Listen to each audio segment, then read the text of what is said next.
Ето защо реките в джунглите са толкова опасни. Този поток вече се превърна в бурна река заради проливния дъжд. В момента просто няма никакъв начин да я прекося. А ако водата понесе това дърво, то ще помете всичко по пътя си. Ще продължим от тук. В момента си проправям път в джунглите на Борнео. Преборих едно паднало дърво, а после подгизнах в проливния тропически дъжд. Но джунглата още не е приключила с мен.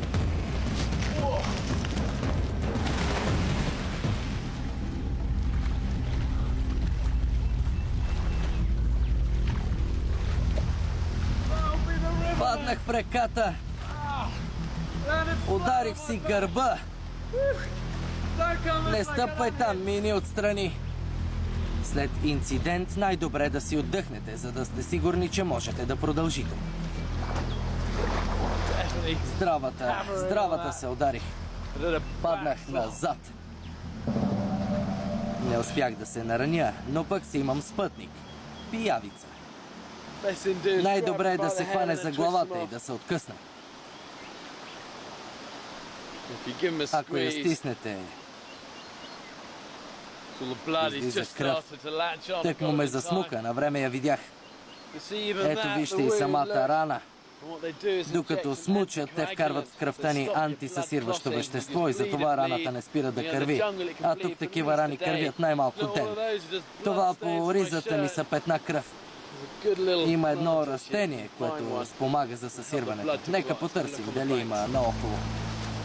Растението се казва меластона. Има дълги и тънки листа, червено стебло и расте по речните брегове. Ето, късаме няколко млади листа отгоре. Дъвчем ги, докато станат на каша. После я слагаме направо върху раната. Кръвта ще започне да се съсирва и ухапването ще заздравее. Хайде, да вървим. Следването на реката улеснява ориентирането ни, но пък забавя придвижването ни. Тези покрити с тиня камъни представляват непрестанен риск от изкълчване или по-лошо. Ключът е в последователното избиране на кратки по разстояние цели.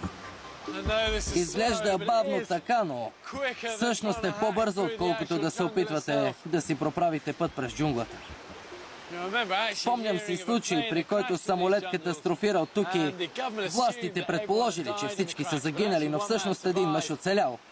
Постъпвайки правилно, намерил река като тази, тръгнал по нея и накрая след 5 дни бил спасен. А общото разстояние, което извървял за 5 дни, било 5 километра. Това показва колко трудно е да се движиш бързо в джунглата.